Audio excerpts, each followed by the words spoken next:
الحمدللہ وکفى وسلام علی عباده الذین اصطفى اما بعد فاعوذ باللہ من الشیطان الرجیم بسم اللہ الرحمن الرحیم وَإِذِ اسْتَسْقَىٰ مُوسَىٰ لِقَوْمِهِ فَقُلْنَا اضْرِب بِّعَصَاكَ الْحَجَرَ فانفجرت منه اثنتا عشرة عينا قد علم كل أناس مشربهم كلوا واشربوا من رزق الله ولا تعثوا في الأرض مفسدين صدق الله العظيم وصدق رسوله النبي الكريم اللهم صل على سيدنا محمد وعلى آل سيدنا محمد وأصحاب سيدنا محمد وبارك وسلم عليه۔ سورۃ البقرہ کے 7ویں رکوع کے اندر بھی بنی اسرائیل کا ذکر ہے، اور اس رکوع میں بنی اسرائیل کی زندگی کے 2 واقعات کا بیان اور ان پر تبصرہ ہے، اور اس میں ملنے والے احکامات اور حکمتیں ہیں۔ جیسا کہ آپ حضرات جانتے ہیں کہ مصریوں سے نجات کے بعد بنی اسرائیل وادی سینا میں میدان تیہ میں قیام پذیر ہوئے۔ یہاں بنی اسرائیل کے لیے اللہ کی طرف سے مختلف رحمت کے مظاہر ظاہر ہوتے رہے۔ وہ ایک لق و دق صحرائی علاقہ تھا جہاں نہ پانی تھا، نہ کھانے کے لیے کچھ تھا، نہ سائے کے لیے کوئی چیز تھی۔ رکوع نمبر 6 میں ہم نے پڑھا کہ وہاں اللہ تعالیٰ نے ان کے لیے سائے کا انتظام بھی فرمایا اور من و سلوہ کی صورت میں کھانے پینے کا انتظام بھی فرمایا، اور پیاس بجھانے کے لیے اللہ نے ان کے لیے وہاں پانی کے چشمے جاری کر دیے۔ بنی اسرائیل جب پیاس سے تنگ آئے اور انہوں نے موسیٰ علیہ السلام سے کہا کہ اپنے رب سے دعا کیجئے کہ اللہ پاک ہمارے لیے پانی کا انتظام کر دے، اللہ تعالیٰ نے حضرت موسیٰ علیہ السلام نے اللہ تعالیٰ سے دعا کی تو اللہ سبحانہ و تعالیٰ نے فرمایا اپنی لاٹھی کو پتھر پر مارو۔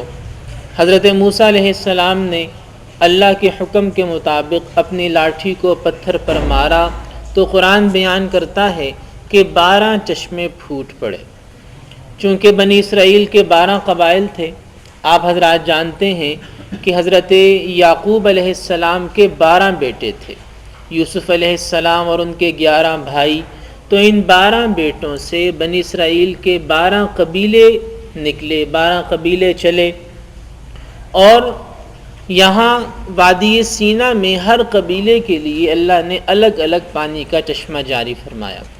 سورۃ البقرہ آیت نمبر 60 ہے، وَإِذِ اسْتَسْقَىٰ مُوسَىٰ لِقَوْمِهِ، کہ جب حضرت موسیٰ علیہ السلام نے اپنی قوم کے لیے پانی مانگا، فَقُلْنَا اضْرِب بِّعَصَاكَ الْحَجَرَ، تو ہم نے کہا کہ اے موسیٰ اپنی لاٹھی کو پتھر پر مارو۔ اب یہاں ذرا غور فرمائیے کہ اللہ پاک لاٹھی کو پتھر پر مروائے بغیر بھی تو چشمے جاری کر سکتا تھا۔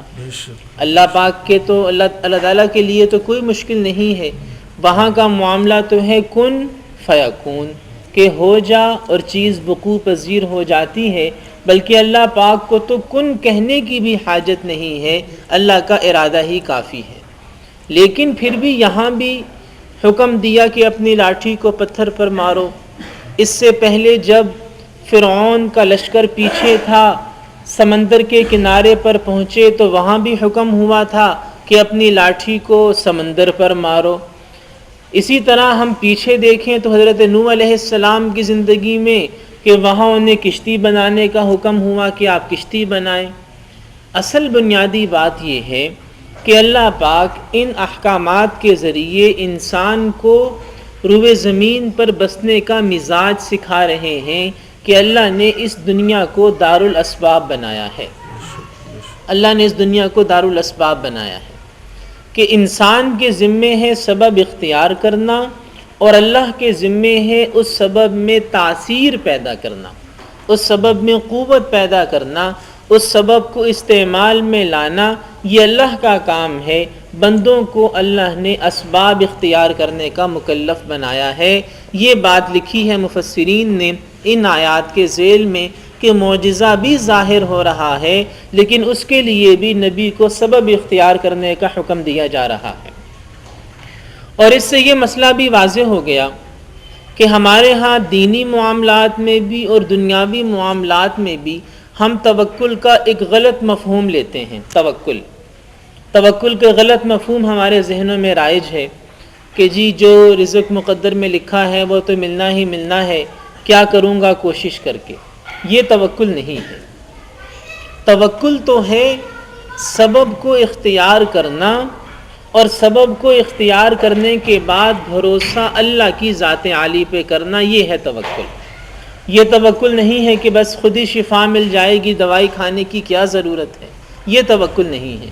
توکل کیا ہے کہ دوائی استعمال کرے، ضرور استعمال کرے، اور پھر بھروسہ اللہ کی ذات پہ رکھے کہ شفا مجھے اس دوائی سے یا طبیب سے نہیں ملے گی، شفا تو مجھے اللہ سے ملے گی۔ یہ ہے توکل۔ حدیث شریف میں آتا ہے ایک صحابی حضور نبی کریم صلی اللہ علیہ وسلم کی خدمت میں حاضر ہوئے اور انہوں نے عرض کیا کہ یا رسول اللہ صلی اللہ علیہ وسلم، سواری کو باندھ کے اللہ پہ بھروسہ کروں یا سواری کو کھلا چھوڑ کے اللہ پہ بھروسہ کروں؟ تو آپ علیہ الصلوۃ والسلام نے بڑی خوبصورت بات ارشاد فرمایا اعقل ساقہا وتوکل، کہ پہلے اس کو باندھو، جب اس کو باندھ لو اس کے بعد اللہ کی ذات عالی پہ توکل کرو، کہ اس کو باندھو، سبب اختیار کرو، اور سبب اختیار کرنے کے بعد بھروسہ اور یقین اس سبب پہ نہ ہو بلکہ بھروسہ اور یقین اللہ سبحانہ و تعالیٰ کی ذات عالی پر ہو۔ تو یہاں بھی آپ دیکھیں فَقُلْ نَضْرِبْ بِعَصَاكَ الْحَجَرَ، موسیٰ علیہ السلام سے کہا جا رہا ہے کہ لاٹھی کو مارو پتھر پہ۔ جب لاٹھی کو پتھر پہ مارا فَانْفَجَرَتْ مِنْهُ اثْنَتَا عَشَرَةَ عَيْنًا، تو 12 چشمے جاری ہو گئے۔ یہ 12 چشمے اللہ پاک لاٹھی کے پتھر پر لگے بغیر بھی جاری فرما سکتے تھے، لیکن دنیا کو اللہ نے دارالاسباب بنایا ہے۔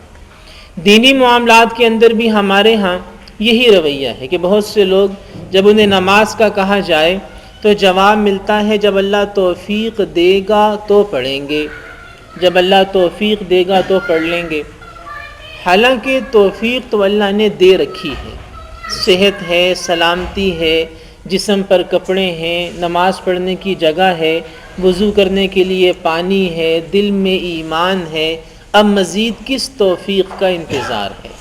توفیق تو یہی ہے، اللہ توفیق دے گا تو حج کریں گے۔ اگر اللہ نے اسباب دے رکھے ہیں تو اس کا مطلب یہ ہے کہ اللہ پاک نے توفیق دے رکھی ہے۔ سبب اختیار تو کرے، کوشش تو کرے، ہمت تو کرے، عزم اور ارادہ تو کرے، توفیق تو اللہ پاک نے دے رکھی ہے۔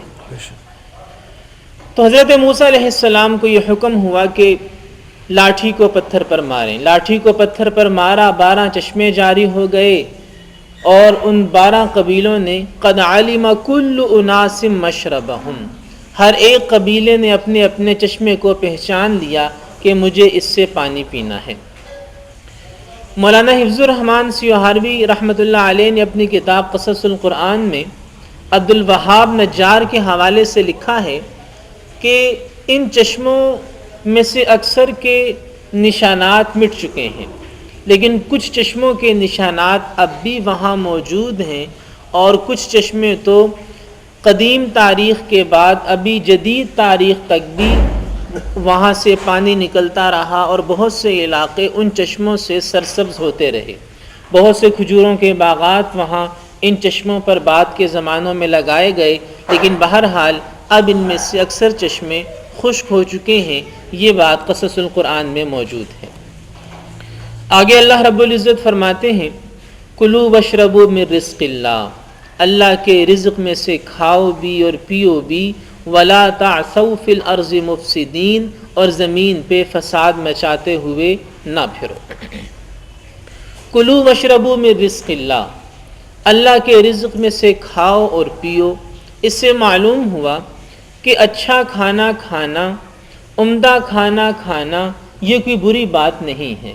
اگر اللہ پاک نے اسباب دے رکھے ہیں، توفیق دے رکھی ہے، تو انسان کو اللہ تعالیٰ کی نعمتوں کو استعمال کرنا چاہیے، اچھا کھانا کھانا چاہیے اور اللہ پاک کا شکر ادا کرنا چاہیے۔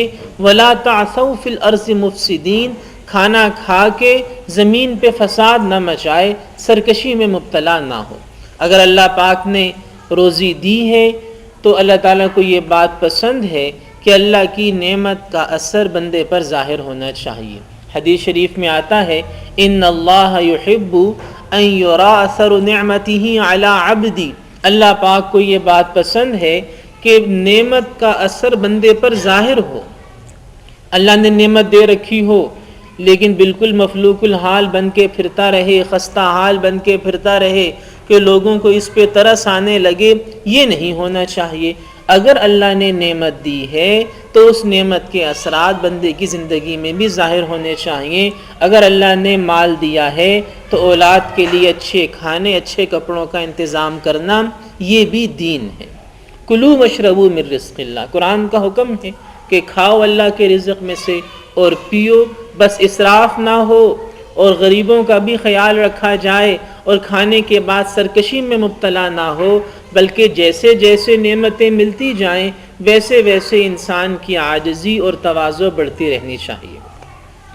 کلوا واشربوا من رزق اللہ، اللہ کے رزق میں سے کھاؤ اور پیو، ولا تعثوا فی الارض مفسدین، اور زمین پر فساد مچاتے نہ پھرو۔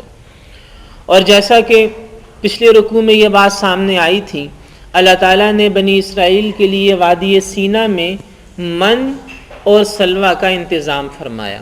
من ایک خاص قسم کا شیریں پھل جسے اردو میں ترنجبین کہا جاتا ہے، اور سلویٰ ایک خاص قسم کا بٹیر جیسا پرندہ جس کا شکار ان کے لیے اللہ پاک نے آسان کر دیا۔ یہ کھانے کا انتظام ہوا بنی اسرائیل کے لیے وادی سینا میں۔ لیکن اس قوم کی ناشکری دیکھیے کہ حضرت موسیٰ علیہ السلام سے کہنے لگے یا موسیٰ لن نصبر علی طعام واحد، کہ ہم اس ایک کھانے پر صبر نہیں کر سکتے، کیا روز روز یہی چیزیں کھانی پڑتی ہیں، ہم اس کھانے پر صبر نہیں کر سکتے۔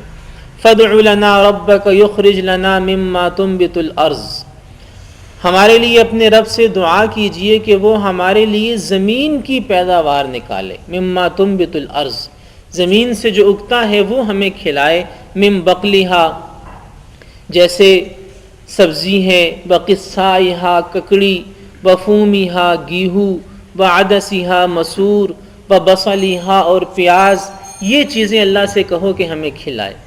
چونکہ یہ بنی اسرائیل مصر کے رہنے والے تھے اور مصر کے اندر زراعت کا زیادہ پیشہ پایا جاتا تھا، اب ان کو اسی ملک کی یاد ستانے لگی اور جو نعمت اللہ تعالیٰ کی طرف سے انہیں مہیا ہوئی تھی اس نعمت سے روگردانی کرنے لگے اور ناشکری کا اظہار کرنے لگے۔ حضرت موسیٰ علیہ السلام نے فرمایا اتستبدلون الذی هو ادنی بالذی هو خیر، کہ کیا تم ایک اعلیٰ چیز کے بجائے ایک ادنی چیز کو لینا چاہتے ہو؟ اللہ نے اعلیٰ کھانا تمہیں فراہم کر رکھا ہے تو اسے چھوڑ کے ادنی کھانے کی فکر میں ہو۔ پھر اللہ سبحانہ و تعالیٰ کی طرف سے بھی یہ حکم ہوا اہبطوا مصرا فإن لکم ما سألتم، کہ پھر کسی شہر میں جاؤ، وہاں تمہیں ہر وہ چیز ملے گی جس کا تم سوال کرتے ہو۔ لیکن اللہ تعالیٰ کی ناشکری کی عقوبت کے طور پر ضربت علیہم الذلۃ والمسکنہ، ان پہ ذلت اور مسکنت ڈال دی گئی، وباءوا بغضب من اللہ، اور وہ اللہ کے غصے کا شکار ہوئے۔ ذالک بانہم کانوا یکفرون بآیات اللہ، یہ اس لیے کہ وہ اللہ کے احکامات کا انکار کرتے تھے، وَيَقْتُلُونَ النَّبِيِّينَ بِغَيْرِ الْحَقِّ، اور ناحق پیغمبروں کو قتل کرتے تھے۔ ذَلِكَ بِمَا عَصَوْا وَكَانُوا يَعْتَدُونَ، اور اللہ کی یہ نافرمانی ان پر اس لیے نازل ہوئی کیونکہ اللہ تعالیٰ کی ناراضگی ان پر اس لیے نازل ہوئی کیونکہ وہ اللہ کی نافرمانی کرتے تھے اور حدود سے تجاوز کرتے تھے۔ یہاں آ کر سورۃ البقرہ کے 6 رکوع کا اختتام ہوتا ہے۔ کل سے انشاءاللہ 7ویں رکوع کا اختتام ہوتا ہے۔ کل سے انشاءاللہ 8ویں رکوع کا بیان شروع ہوگا۔